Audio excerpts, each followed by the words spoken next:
बांग्लादेश में हिंदुओं पर हो रहे हमले के पीछे 17 साल बाद खालिया जिया के बेटे तारिक रहमान वापस बांग्लादेश लौट आए हैं। तारिक रहमान को बांग्लादेश के अगले प्रधानमंत्री का प्रमुख दावेदार माना जा रहा है। हिंदुओं पर हो रहे हमलों पर उन्होंने कहा कि बांग्लादेश जितना मुसलमानों का है उतना ही हिंदुओं का भी है।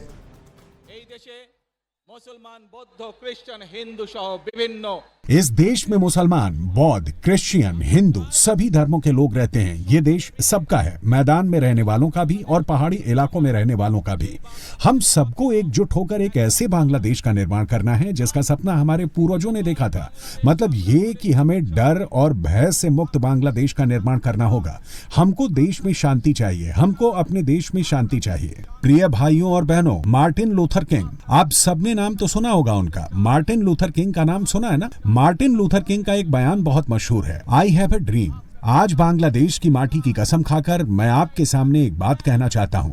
बांग्लादेश नेशनलिस्ट पार्टी के सभी सदस्यों के सामने ये कहना चाहता हूं, आई हैव अ प्लान। ये योजना मेरे देश के लोगों के लिए, मेरे देश के लिए है। आज मैं अपनी ये योजना सबके सामने पेश कर रहा हूं। इस योजना का मकसद देश की जनता का विकास करना है। अगर देश की जनता की किस्मत बदलनी है तो इस परिकल्पना को साकार करना जरूरी है। प्लान সেই কার্যক্রম সেই পরিকল্পনাকে বাস্তবায়ন করতে হয়। 17 साल बाद तारिक रहमान की वापसी से बांग्लादेश की सियासत अब 3 धड़ों में बढ़ चुकी है। एक और नाहिद इस्लाम की एनसीपी है, दूसरी ओर जिहादी जमात की टोली है जिसके पलड़े में यूनुस बैठा है, और तीसरा सबसे स्ट्रॉन्ग धड़ा कट्टरपंथी बीएनपी यानी बांग्लादेश नेशनल पार्टी का है। तारिक रहमान की मौजूदगी के बाद लोगों की टेंशन बहुत ज्यादा बढ़ गई है क्योंकि ढाका में अब 2 कट्टरपंथियों की टक्कर होने वाली है। दोनों का खूनी इतिहास सबसे ज्यादा हिंदुओं को डरा रहा है। जमात इस्लामी वो पार्टी है जिसने 1971 में बांग्लादेश की आजादी का विरोध किया, पाक फौज को सपोर्ट किया। जमात के राजाकारों पर 3 लाख से ज्यादा बांग्लादेशियों के कत्ल का आरोप है। हसीना के तख्ता पलट के बाद हिंदुओं के नरसंहार का आरोप भी जमात पर ही लगता है। बीएनपी भी कुछ कम नहीं है। ये वो पार्टी है जिसके नेता जियाउर रहमान ने फौज के जरिए बांग्लादेश में पहला तख्ता पलट किया, शेख मुजीब समेत उसके परिवार को मौत के घाट उतारा था। हिंदुओं के नरसंहार में इसका रोल भी कम नहीं है। बीएनपी की गिनती भी पाकिस्तान समर्थकों में ही होती है। बांग्लादेश की सत्ता के लिए अब 2 कट्टरपंथी भिड़ने जा रहे हैं, इसीलिए आगे ढाका में कुछ भी हो सकता है। आग लग सकती है, खून बह सकता है, लाशें बिछ सकती हैं। यूनुस को चुनाव से पहले भागना भी पड़ सकता है क्योंकि जमात के शफीकुर रहमान की नजर इस वक्त ढाका के प्रधानमंत्री की कुर्सी पर है। वो नहीं चाहता कि चुनाव हो क्योंकि उसे चुनाव में हार का डर सता रहा है। मोहम्मद यूनुस की नजर इस वक्त ढाका की कुर्सी पर है। वो भी नहीं चाहता कि फरवरी में चुनाव हो क्योंकि चुनाव होते ही उसे ढाका से फ्लाइट पकड़नी होगी। नाहिद इस्लाम की पार्टी एनसीपी को नवंबर में ही मान्यता मिली है। चुनाव की तैयारी पूरी नहीं है, न ही पार्टी के पास पूरे बांग्लादेश में कैडर है। ফ্যাসিবাদী শক্তি এবং তাদের দোসররা দেশে এবং বিদেশে সক্রিয়, তারা চেষ্টা করবে বাংলাদেশের গণতান্ত্রিক উত্তরণকে যেন কণ্ঠকাঠিন্য করতে পারে, বাধাগ্রস্ত করতে পারে, পারতপক্ষে নির্বাচনকে বানচাল করতে পারে। অবশ্যই সেটা দুঃস্বপ্ন, আপনারা সেটা সামনে দেখতে পাবেন। যারা এই সমস্ত অগণতান্ত্রিক প্রক্রিয়ায়, সন্ত্রাসী কায়দায় বাংলাদেশের গণতান্ত্রিক অগ্রযাত্রাকে বাধাগ্রস্ত করতে চাইবে তাদেরকে আমরা সম্মিলিতভাবে সকলকে নিয়ে প্রতিহত করব इंशाअल्लाह। जमात को लग रहा था कि नरसंहार और दंगों से तारिक रहमान डर जाएगा, ढाका नहीं आएगा और चुनावी मैदान में सबसे बड़ा प्लेयर वही रहेगा, लेकिन अब ऐसा होने वाला नहीं है। तारिक रहमान मैदान में उतर चुका है, उसकी कट्टरपंथी टोली भी सड़क पर निकल चुकी है। अब ढाका में सबसे बड़ा दंगल होगा। আপনাদের সকলের সামনে আমি বলতে চাই, আই হ্যাভ এ প্ল্যান। আমরা দেশে শান্তি চাই, আমরা দেশে শান্তি চাই, আমরা দেশে শান্তি চাই। মার্টিন লুথার কিং নাম শুনেছেন না আপনারা? মার্টিন লুথার কিং, তার একটি বিখ্যাত ডায়লগ আছে, আই হ্যাভ এ ড্রিম। আজ এই বাংলাদেশের মাটিতে দাঁড়িয়ে আপনাদের সকলের সামনে আমি বলতে চাই, বাংলাদেশ জাতীয়তাবাদী দলের একজন সদস্য হিসাবে আপনাদের সামনে আমি বলতে চাই, I have a plan for the people of my country, for my country. Bangladesh इस वक्त बारूद के ढेर पर बैठा है। एक और जिहादी जमात है तो दूसरी ओर कट्टरपंथी बीएनपी।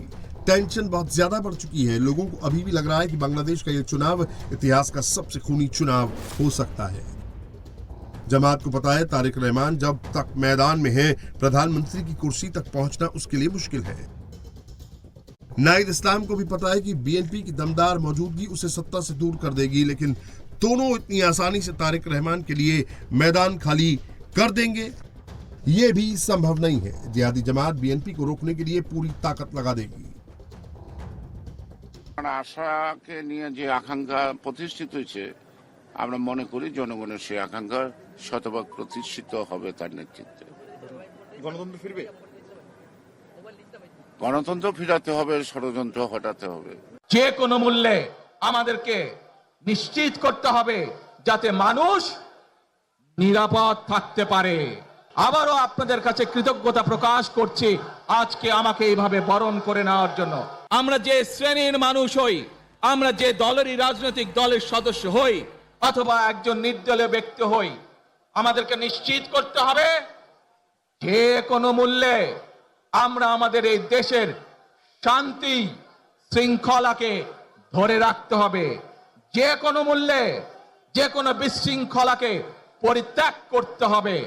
যে কোনো মূল্যে আমাদেরকে নিশ্চিত করতে হবে যাতে মানুষ নিরাপদ থাকতে পারে। ढाका में आते ही तारिक रहमान शांति की बात कर रहा है, हसीना के खिलाफ बोल रहा है, जिहादी जमात को टारगेट कर रहा है। वो खुद कुछ कम नहीं है। हसीना की सत्ता जाते ही कट्टरपंथियों के प्रेशर में यूनुस ने तारिक रहमान के सारे मुकदमे हटा दिए हैं। उम्र कैद की सजा भी रद्द की जा चुकी है। পরবর্তীতে